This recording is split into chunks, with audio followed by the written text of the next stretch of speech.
أعوذ بالله من الشيطان الرجيم بسم الله الرحمن الرحيم Assalamu alaikum dear viewers of JemeilTv. Welcome to yet another study of Surah number 110 An-Nasr, meaning victory.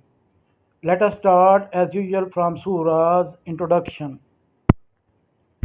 There are three ayat in this surah and it falls at serial number 110 in the compilation of Holy Quran.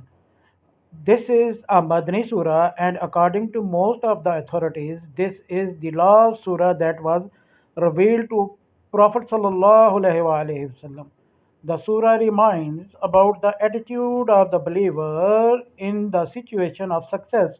One should be thankful to Allah and seek His forgiveness for any shortcomings or mistakes.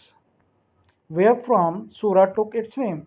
This surah takes its name from the first ayat أعوذ بالله من الشيطان الرجيم إذا جاء نصر الله والفتح, when the victory of Allah has come and the conquest. Connection of the surah to the surah before or after it. Surah An-Nasr 110 is about the help and victory of Allah to His Messenger sallallahu alaihi wasallam. Surah Al-Masad 11 is an example of someone who was an enemy to the Messenger sallallahu alaihi wasallam and his inevitable end. Now let us talk about its period of revelation. Hazrat Abdullah bin Abbas radiallahu anhu state that this is the last surah of the Quran to be revealed. That is, no complete surah was sent down to the Holy Prophet sallallahu alaihi wasallam after it. Muslim, Nasai, Tabarani, Ibn Abi Shayba, Ibn Marduya refer. According to Hazrat Abdullah bin Umar radiallahu anhu, this surah was sent down on the occasion of the farewell pilgrimage in the middle of the Tashriq days at Mina, and after it, the Holy Prophet ﷺ rode his she camel and gave his well-known sermon. Tirmidhi, Bazar, Behiki, Ibn Abi Shayba, Abd bin Humayd, Ibn Yala, Ibn Marduya refer. Behiki in Al-Kitab al-Hajj has related that tradition of Hazrat Sarah binte Nabahan, the sermon which the Holy Prophet ﷺ gave on this occasion. She says, at the farewell pilgrimage, I heard the Holy Prophet ﷺ say, O people, do you know what day it is? They said, Allah and His Messenger ﷺ have the best knowledge. He said, this is the middle day of the Tashriq days. Then he says, did you know what place it is? They said, Allah and His Messenger sallallahu have the best knowledge. He said, this is Masharil Haram. Then he said, I don't know. I might not meet you here again. Beware, your bloods and your honors are forbidden until you appear before your Lord, and He questions you about your deeds. Listen, let the one who is near convey it to him who is far away. Listen, have I conveyed the message to you? Then, when he returned to Medina, the Holy Prophet ﷺ passed away, not many days after that. If both these traditions are read together, it appears that there was an interval of 3 months and some days between the revelation of Surah An-Nasr and the Holy Prophet Wasallam's death.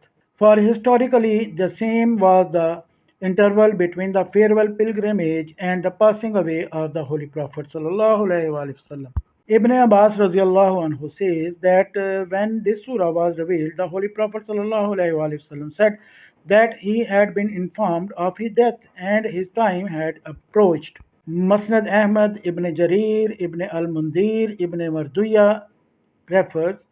In the other tradition related to Hazrat Abdullah bin Abbas radiallahu anhu, it has been stated that at the revelation of this surah, the Holy Prophet sallallahu alaihi wasallam understood that he had been informed of his departure from this world.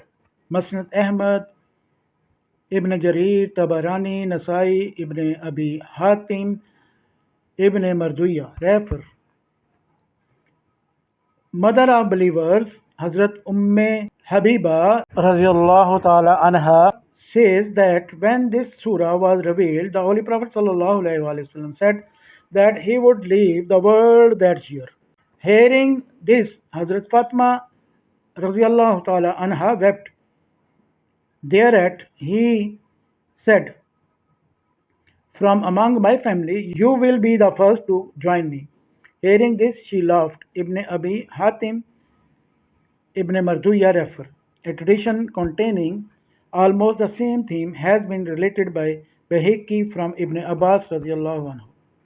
Ibn Abbas radiallahu anhu says that Hazrat Umar used to invite me to sit in his assembly along with some of the important elderly companions who had fought Badr.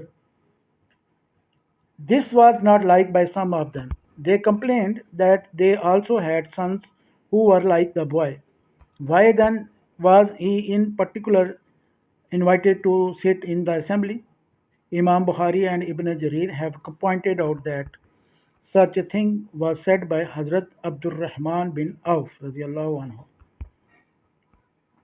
Hazrat Umar radiallahu ta'ala anhu said that the boy enjoyed the position and distinction because of his knowledge.